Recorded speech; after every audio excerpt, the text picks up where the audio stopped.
Terpantas, terkini dan sahih. Bila-bila masa, di mana jua. Berita di jari. Subscribe YouTube Bulletin TV3.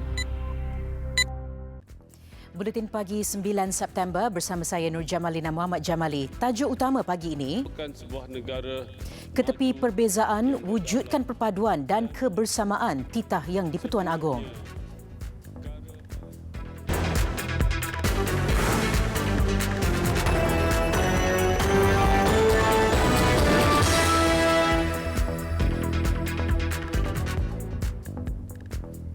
Assalamualaikum, salam sejahtera.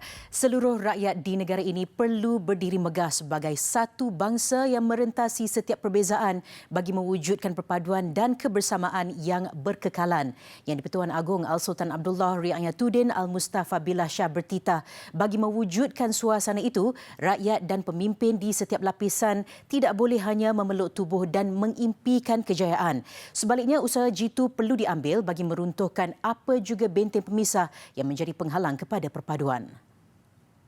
Baginda bertitah dalam titah diraja sempena istiadat Hari Keputeraan Rasmi yang di-Pertuan Agong 2019. Melalui pendekatan ini, beta mempelajari bahawa setiap rakyat Malaysia berperanan dalam menyumbang kepada pembentukan sebuah negara maju yang berdaulat dan merdeka. Sesungguhnya, perkara paling berharga yang beta pelajari ialah setiap rakyat Malaysia, tuan-tuan, puan-puan, adik abang, kakak-kakak, anak-anak yang di situ dan yang di sana sebenarnya sangat sayang dan cintakan negara yang bertuah ini. Rakyat Malaysia telah pun mempunyai asas dan semangat perpaduan yang kukuh dan ia hanya perlu disemai dan dipupuk agar asas berkenaan menjadi kekuatan yang mampu menangkis segala rintangan. Al-Sultan Abdullah mengajak pemimpin di setiap lapisan untuk mengetepikan perbezaan dan bersama-sama menyantuni rakyat dalam usaha untuk membentuk sebuah masyarakat yang harmoni dan bersatu padu. Seluruh rakyat juga perlu terus menjunjung institusi raja berperlembagaan dan sistem demokrasi berparlimen serta kekal berpegang teguh kepada prinsip-prinsip rukun negara. Latihan menggunakan peluru hidup adalah satu keperluan dalam latihan keberanian membabitkan anggota elit Pasukan Khas Polis Diraja Malaysia PDRM dan Angkatan Tentera Malaysia ATM. Menurut Ketua Setiausaha Negara Datuk Seri Ismail Bakar, setiap anggota elit dalam pasukan khas perlu menjalani latihan sedemikian sebagai persediaan untuk menghadapi situasi sebenar. Setakat ini pihak Minda, Kementerian Pertahanan sedang menyiasat siasatan dalaman beliau dan sudah tentunya mereka akan dapat memberikan keadaan sebenar apa yang berlaku pada masa tersebut. Tapi apa yang penting adalah sebagai seorang anggota elit POS, mereka memang memerlukan latihan-latihan yang menggunakan peluru hidup seperti mana yang kita lihat tadi ya. So ini merupakan satu latihan untuk memberanikan beliau menghadapi keadaan sebenar. Jadi pihak Kementerian Pertahanan mengadakan siasatan dalaman untuk menentukan apakah punca sebenar. Datuk Seri Ismail berkata demikian ketika mengulas insiden menimpa Major Muhammad Zahir Armaya yang meninggal dunia kerana tertembak ketika membuat aksi dalam demonstrasi pada pelancaran Division ke-5 Infanteri Malaysia dan Brigade ke-13 Infanteri Malaysia di Kem Lok Kawi, Kota Kinabalu, Sabah Sabtu lalu. Datuk Seri Ismail ditemui ketika membuat lawatan kerja ke Unit Tindakan Khas UTK di Lapang Sasar Brigade Tengah Pasukan Gerakan PG Ceras Malam. Sementara itu, Polis Diraja Malaysia meminta kerajaan mengkaji semula elan khas yang diterima anggota Unit Tindakan Khas UTK supaya setimpal dengan tugas dan risiko yang dipikul. Ketua Polis Negara Datuk Seri Abdul Hamid Badur berkata, permohonan elan khas UTK sudah pun dikemukakan oleh pihaknya sejak 2014. Beliau berkata demikian ketika berucap pada Majlis Lawatan Kerja Ketua Setiausaha Negara Datuk Seri Dr. Ismail Bakar ke UTK di Lapan Sasar Brigade Tengah Pasukan Gerakan AM PGA Cerah semalam. Pihaknya juga memohon kerajaan mempertimbangkan untuk menambah baik kelengkapan dan peralatan untuk memperkasa peranan UTK. Ia penting dalam memastikan mereka mampu dan bersiap siaga untuk berhadapan dengan cabaran semasa yang semakin kompleks. Di samping selaras dengan pembinaan kompleks UTK di Semenyih bernilai RM200 juta yang dijangka siap pada 2022. Buat masa ini, UTK yang ditubuhkan sejak 1 Januari 1975 mempunyai 409 pegawai dan anggota membabitkan elemen operasi dan bukan operasi. Baik, seterusnya masyarakat perlu mengutamakan produk buatan Malaysia supaya negara menerima manfaatnya. Menteri Perdagangan Dalam Negeri dan Hal Ehwal Pengguna Datuk Seri Saifuddin Nasution Ismail berkata, amalan mengutamakan pembelian produk buatan Malaysia akan memberi kebaikan kepada semua di samping dapat mengurangkan kadar import negara. Saya masih lagi mengekalkan pendirian bahawa keutamaan kita adalah mempromosikan Made in Malaysia atau Buy Malaysia First, ya, kerana kalau itu berjaya, dan saya yakin boleh kita jayakan bersama, manfaat akan dinikmati oleh segenap lapisan rakyat, tak kira kaum atau agama. Itu lebih baik juga untuk negara. Di satu sisi lain, memperhebatkan produk barangan Malaysia dan mempromosinya juga akan dapat mengurangkan impak daripada import negara yang juga besar. Jadi saya fikir biar kita juruskan kepada fokus tindakan yang betul pada masa sekarang. Tambahnya, kadar import makanan dari luar negara dilihat masih tinggi dan produk buatan tempatan perlu diperhebatkan bagi mengurangkan kebergantungan dari luar negara. Beliau berkata demikian selepas merasmikan Food Bank Siswa di Universiti Sains Malaysia USM Pulau Pinang semalam. USM adalah universiti awam ke-12 yang melaksanakan program Food Bank Siswa dengan 350 pelajar dikenal pasti layak menerima bantuan berkenaan. Sehingga kini, seramai 4,000 pelajar daripada universiti awam menjadi penerima Food Bank Siswa yang dilancarkan pada awal tahun lalu.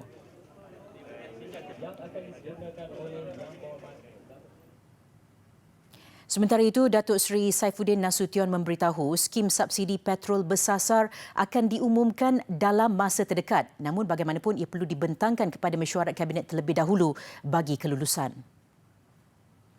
Saya akan buat pengumuman dalam masa terdekat. Ada satu laporan dikatakan kekurangan data menyebabkan program itu terpaksa ditangguhkan. Saya akan buat pengumuman sejurus selepas saya bentangkan kepada Jemaah Menteri.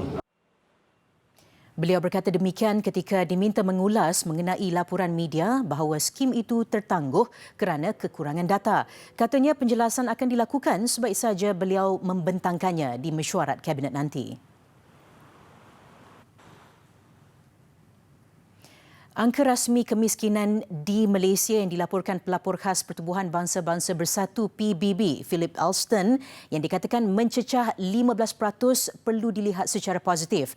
Menurut Presiden Parti Keadilan Rakyat PKR, Datuk Seri Anwar Ibrahim, walaupun angka itu agak tinggi berbanding 0.4% yang diumumkan kerajaan, namun beliau bersetuju dengan laporan berkenaan selain mahu ia dikaji semula oleh pakar ekonomi di negara ini. Menurut Datuk Seri Anwar, perkara itu telah dibawa kepada Kaukus Parlimen pada 2 minggu lalu untuk diteliti dan ulasan kajian akan dimaklumkan kepada seluruh ahli parlimen. Terdahulu, Anwar berkata penubuhan Suruhanjaya Siasatan Diraja RCI untuk mengkaji isu kemiskinan yang dicadang oleh Persatuan Pengguna Pulau Pinang CAP sebelum ini masih terlalu awal. Ini kerana kadar kemiskinan harus dikaji dengan teliti oleh Unit Perancang Ekonomi EPU bersama pakar ekonomi negara. Berdasarkan kajian PBB, jumlah realistik bagi kadar kemiskinan negara adalah 15%. Beliau berkata demikian ketika ditemui selepas sesi dialog khas pemberdayaan ekonomi umat di Halfest JAKIM 2019 di Ibu Negara. Pembeli barang tak sembelih ke ada minyak. Seorang remaja lelaki berusia 14 tahun dilaporkan hilang sejak Jumaat lalu selepas dikatakan keluar rumah untuk menunaikan solat maghrib di surau di Presin 9 Putrajaya. Ketua Polis Daerah Putrajaya, Assistant Commissioner Rosli Hassan mengesahkan ibu kepada Muhammad Anik Adli, Muhammad Adli sudah membuat laporan polis pada 9.12 pagi semalam. Menurut Rosli, pihaknya juga akan membantu usaha mengesan dan mendapatkan maklumat lain. Katanya siasatan kini sedang dilakukan dan kertas siasatan siasatan dibuka di bawah kes orang hilang. Sementara itu, ibu remaja terbabit turut memuat naik berita kehilangan Muhammad Anik di laman Facebooknya semalam dan meminta jasa baik orang ramai untuk menghubunginya jika terjumpa anaknya yang memakai baju T putih dan berseluar trek ketika keluar rumah Jumaat lalu.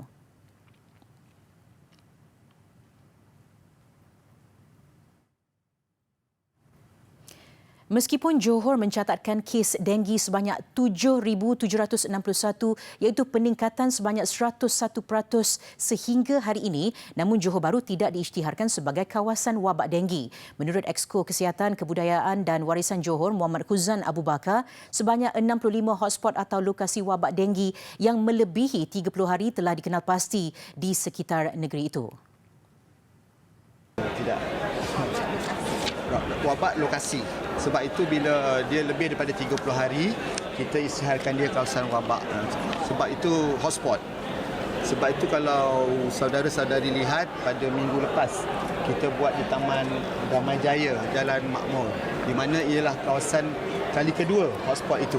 So kita akan turun, dan untuk makluman semua pada hari tersebut bukan saja pegawai penguatkuasa daripada daerah Johor Bahru, tetapi daripada seluruh negeri Johor turun ke Taman Damai Jaya, Jalan Makmur untuk kita sama-sama menjedahkan masyarakat di kawasan sana. Beliau berkata demikian dalam sidang media selepas perasmian Majlis Sambutan Hari Denggi ASEAN peringkat negeri Johor semalam. Tambahnya, daripada 65 lokasi hotspot itu, kebanyakannya berada di dalam kawasan daerah Johor Bahru. Walaupun terdapat daerah yang mencatatkan kes denggi, namun tidak dikira sebagai lokasi wabak denggi kerana tidak melebihi 30 hari.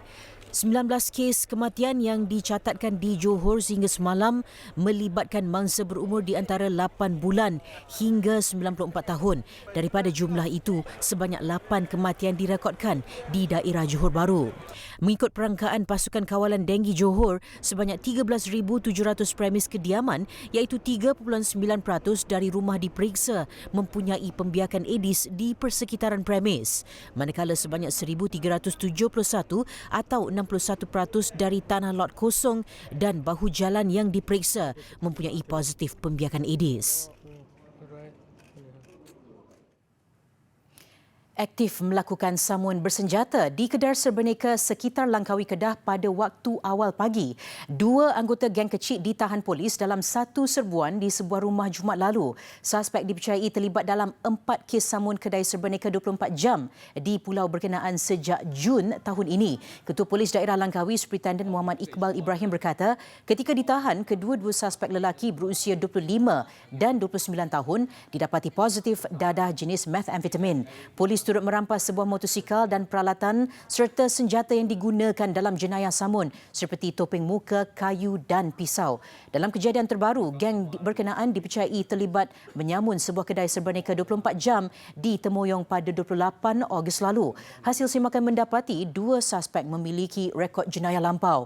Mereka direman hingga Jumaat depan bagi membantu siasatan mengikut Seksyen 395 Palang 397 Kanun Kesiksaan. Polis kini memburu seorang lagi remaja berusia 17 tahun disyaki anggota kumpulan terbabit yang masih bebas.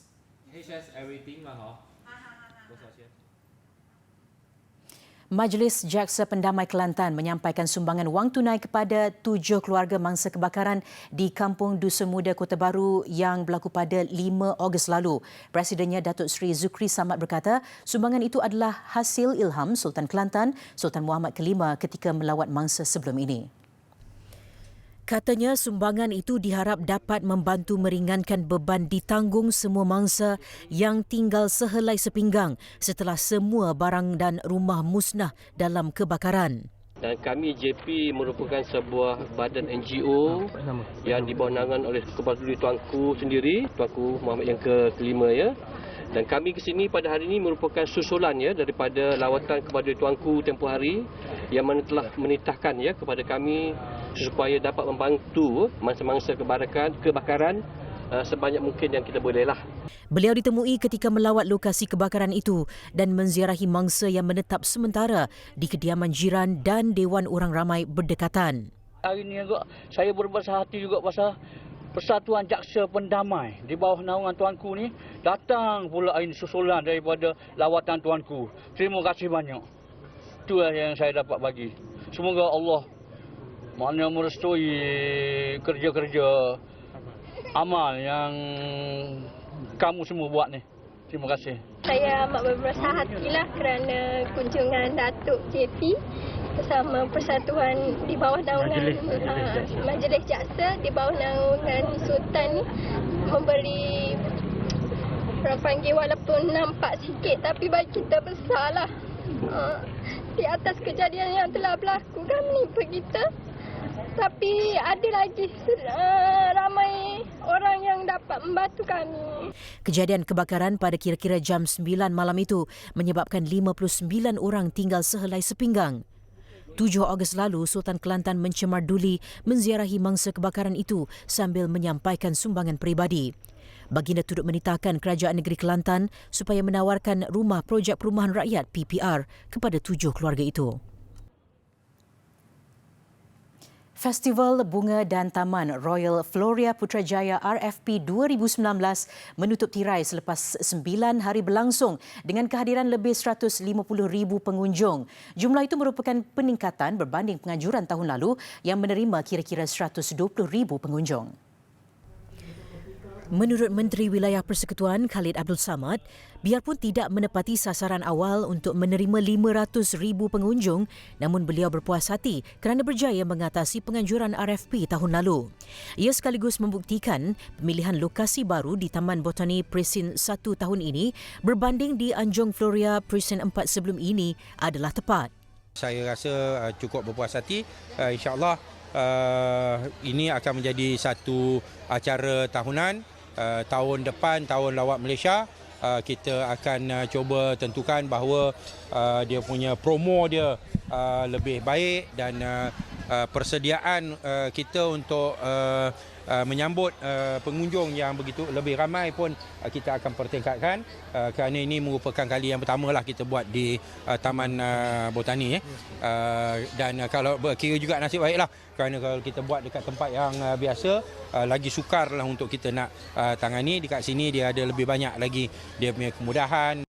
Mengakui kelemahan penganjuran tahun ini terutamanya membabitkan penyediaan ruang tempat letak kenderaan dan perkhidmatan teksi air yang tidak mencukupi, Khalid berkata kementeriannya bersama Perbadanan Putrajaya mengambil maklum semua kelemahan dihadapi dan akan mengadakan postmortem bagi memastikan perkara yang sama tidak berulang.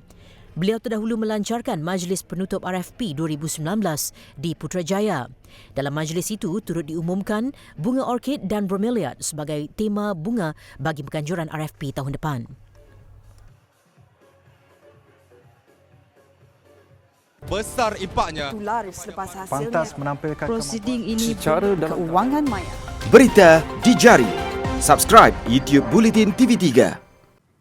Berita luar negara, taufan Fasai yang membadai Jepun mengakibatkan gangguan pada sistem pengangkutan di Tokyo. Taufan yang membawa angin kencang dengan kelajuan sehingga 216 km sejam melanda Chiba di sebelah timur ibu kota Tokyo sebelum subuh selepas bergerak melalui Teluk Tokyo. Kira-kira 5,000 penduduk di wilayah Chiba dan Kanagawa diarahkan untuk berpindah. Pihak berkuasa juga menasihati lebih 390,000 lagi penduduk untuk berpindah berikutan amaran hujan lebat dan angin kencang. Sejak semalam, hampir 100 jadual perkhidmatan kereta api laju yang menyambungkan Tokyo dan beberapa bandaraya di tengah dan barat Jepun terpaksa ditangguhkan. Selain itu, syarikat penerbangan membatalkan lebih 100 jadual penerbangan. Hampir 290,000 kediaman putus bekalan elektrik, manakala sekurang-kurangnya 10 buah kediaman di Shizuoka mengalami kerosakan.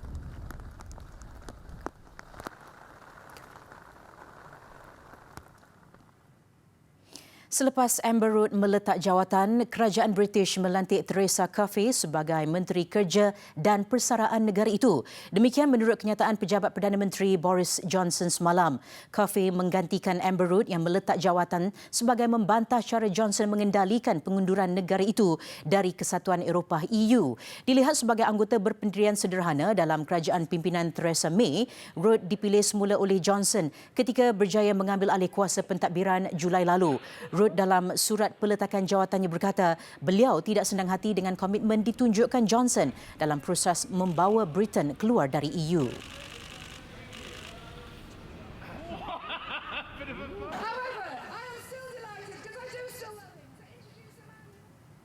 Mayat mendiang Robert Mugabe dijangka dibawa pulang minggu depan selepas delegasi dari Zimbabwe yang dijangka berlepas hari ini. Menurut anak saudara mendiang Leo Mugabe, delegasi dijangka tiba Selasa nanti dan akan mendarat di tanah kelahiran mendiang keesokan harinya.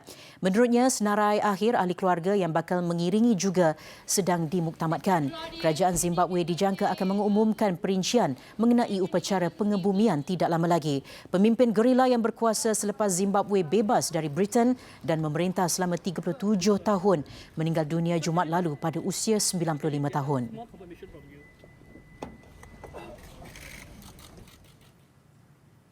Bekas permaisuri Jepun Michiko dilapor menjalani pembedahan selepas menghidap kanser payudara peringkat awal. Perkara itu diumumkan agensi rumah tangga diraja Jepun semalam.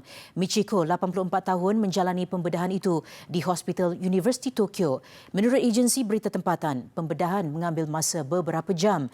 Michiko dan suaminya Akihito secara rasmi meletak jawatan sebagai Maharaja pada bulan April lalu, sekaligus menamatkan pemerintahan 200 tahun monarki tertua di dunia.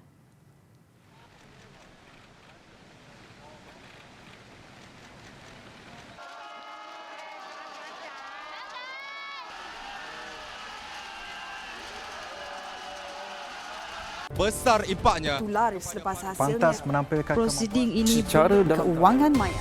Berita di jari. Subscribe YouTube Bulletin TV3.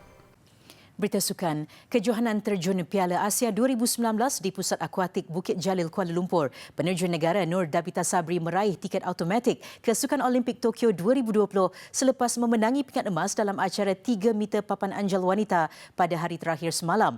Malaysia menutup tirai kejohanan dengan menambah 2 lagi pingat emas selepas Dabita turut menjuarai acara 3 meter papan anjal seirama campuran bersama Muhammad Syafiq Putih.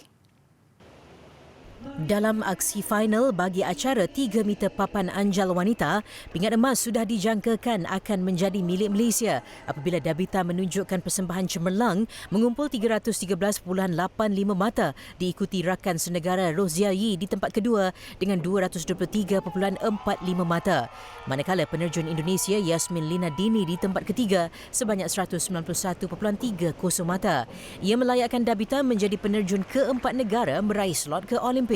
Penerjun berusia 20 tahun itu bakal membuat penampilan keduanya di Sukan Olimpik selepas kali pertama beraksi di tamasya sukan terbesar dunia itu di Rio de Janeiro pada tahun 2016. Ada 2 dive yang saya kurang puas hati yang saya fikir saya rasa saya boleh buat lagi bagus. Itu dive kedua dan ketiga. Selepas ni akan continue training improve macam tu lah? Yes, sebab lagipun daripada World Chairman, so tak sempat nak training teknik, tak sempat nak training basic. So after this competition nak start get back to basic lah.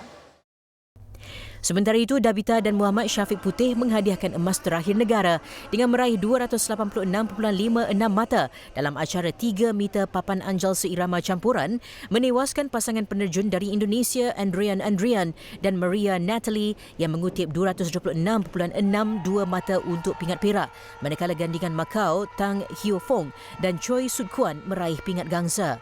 Kejohanan terjun Piala Asia 2019 yang disertai 11 negara melabuhkan tirainya semalam dengan Malaysia berada di tangga teratas mengumpul 6 pingat emas, 5 perak dan 2 gangsa. Liga Futsal Wanita 2019, Kuala Lumpur membuat kejutan apabila menang besar 7-0 ke atas pasukan pilihan Selangor pada aksi terakhir Liga semalam. Kemenangan itu membolehkan KL memintas kedudukan keseluruhan sekaligus merangkul kejuaraan pertama Liga Futsal Wanita dan membawa pulang ganjaran RM50,000 sebagai juara. Aksi terakhir Liga Futsal Wanita sememangnya menjadi penentu buat Selangor dan Kuala Lumpur yang hanya dibezakan dengan 1 mata dalam kedudukan keseluruhan. Selangor yang kekal menghuni tangga teratas hingga 11 perlawanan dilihat sebagai pasukan pilihan. Bagaimanapun Selangor mengejutkan perlawanan apabila gagal menampilkan aksi terbaik. KL mula mendahului pada minit ke-7 menerusi jaringan Zurain Kamarudin. Minit ke-22, Zurain menggandakan jaringan buat Selangor disusuli gol ketiga 8 minit kemudian hasil cubaan Hidayah Amin. KL selesa di depan dengan 4-0, sebaliknya Selangor seakan buntu mencari peluang membolosi gawang lawan. Dan 3 lagi gol menyusul selepas itu dalam tempoh 3 minit dengan jaringan Intan Sarah Zulkafli minit ke-37. Gol ke-6 dijaringkan Fasrina Amira Abdullah pada minit ke-38 dan Hidayah melengkapkan jaringan ke-7 KL pada minit ke-39. KL mengesahkan kejuaraan membawa pulang RM50,000 manakala Selangor meraih RM30,000 sebagai naib juara. Tempat ketiga dimenangi pasukan Perak.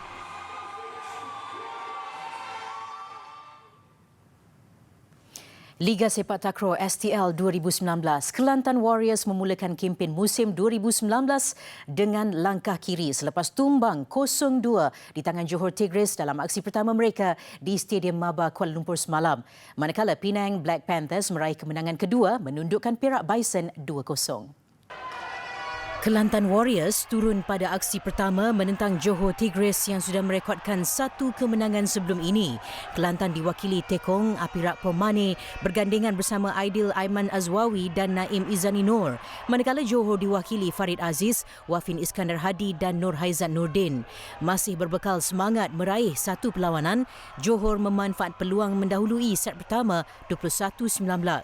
Kelantan cuba menghirit pertemuan ke aksi penentuan, namun Johor terus menoktahkan kemenangan straight set 21-17.